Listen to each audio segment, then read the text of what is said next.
વડોદરા શહેરના કારેલીબાગ પોલીસ મથકની હદમાં બંધ પડેલ પેટ્રોલ પંપમાં ચોરી કરીને તેનો સામાન સગેવગે કરવાના ફિરાકમાં ફરતા તસ્કરોને એલસીબી ઝોન 4ની ટીમે ઝડપી પાડીને ચોરીનો મુદ્દામાલ રિકવરી કર્યો છે.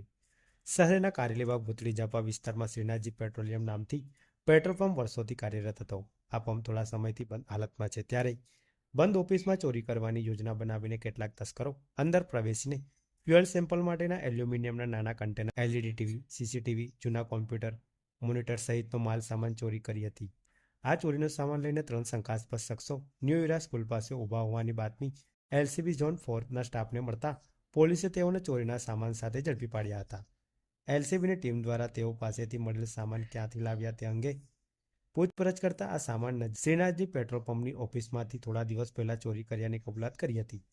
ચોરીના મુદ્દામાલ સાથે ઝડપાયેલા સૈફ અલી ઉર્ફે છોટુ શોકત અલી ખાન પઠાણ, સમીર પઠાણ તેમજ ફિરોજ પઠાણ એમ 3 આરોપીઓની ધરપકડ કરીને 10,000 ઉપરાંતની ચોરીનો મુદ્દામાલ કબજે લીધો હતો.